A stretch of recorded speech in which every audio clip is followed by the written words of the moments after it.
Saat itu Sukin langsung menemui ibunya dengan penuh amarah. Sukin meluapkan semua kekecewaannya, bahkan ayahnya sampai terkejut melihat sikap Sukin tetapi ibunya bersikap cuek dan biasa saja. Ia mengakui bahwa memang ialah yang melakukan semuanya itu, tapi ibunya sama sekali tidak merasa bersalah atas semua perbuatannya itu, bahkan ibunya masih merasa jika Sukin lebih memilih Songyan dibanding keluarganya sendiri.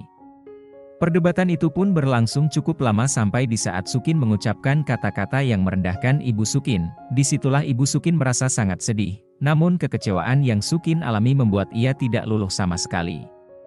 Sukin juga mengatakan bahwa ke depan ia tidak akan berhubungan dengan orang tuanya lagi dan minta ibunya menyakiti Songyan lagi. Bahkan ketika Sukin akan pergi ia sempat menghancurkan foto keluarga mereka. Hal itu pun membuat orang tua Sukin merasa sangat kaget dan syok.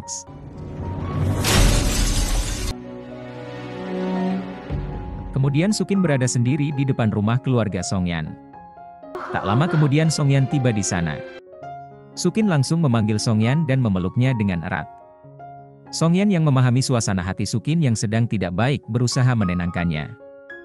Di pelukan Songyan Sukin minta maaf dan merasa sangat bersalah telah meninggalkannya. Ia seharusnya tidak meragukan Songyan selama ini.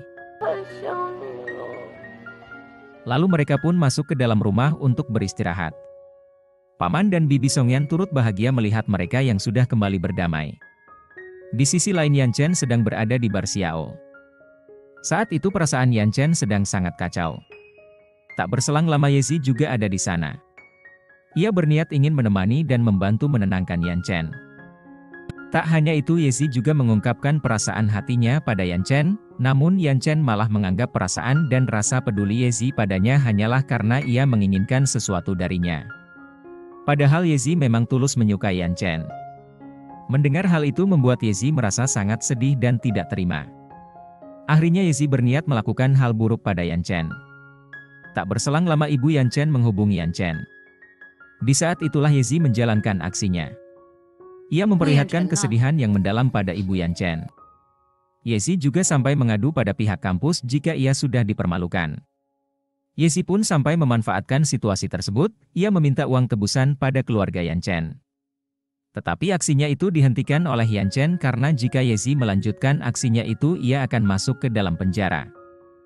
Bukannya takut Yezi dengan berani malah melaporkan Yan Chen ke polisi. Orang tua Yan Chen sangat terkejut ketika mengetahui jika Yan Chen sudah ditangkap pihak kepolisian, alhasil mereka pun menuju ke kantor polisi untuk melihat kondisi Yan Chen. Sesampainya di kantor polisi hanya pengacaranya lah yang diizinkan untuk menjenguk Yan Chen. Di sisi lain Songyan yang sudah mengetahui kabar tersebut langsung mengajak Sukin menemui Yan Chen. Di saat yang bersamaan Sukin juga menerima kabar tentang hal itu, alhasil mereka pun bergegas pergi bersama Xiao ke kantor polisi. Di perjalanan Sukin sangat mengkhawatirkan kondisi Yan Chen, Songyan pun menenangkan kekasihnya itu. Sesampainya di kantor polisi mereka semua sangat membutuhkan bukti dan saksi agar Yan Chen bisa dibebaskan. Satu-satunya bukti yang dimiliki Xiao adalah foto seorang gadis yang mengetahui dengan jelas apa yang sebenarnya terjadi. Ternyata gadis tersebut adalah Zemiao, adik sepupu Songyan. Hal itu pun membuat Songyan langsung bergegas menemui Zemiao. Tak berselang lama Songyan sudah ada di sana di rumah bibinya. Songyan meminta agar Zemiao mau membantu untuk menjadi saksi dan mengungkap kasus yang menimpa Yan Chen karena dialah satu-satunya orang yang berada di TKP dan melihat kejadian yang sebenarnya. Tetapi Zemiao bersikeras dan sama sekali tidak bersedia melakukan hal tersebut karena mengingat penderitaan yang pernah dialami keluarganya di masa lalu yang disebabkan ulah keluarga Yan Chen. 说你无所谓，说你不在乎，说你不恨，你要真的是无所谓，家里放那么多书是干什么？我绝对不会。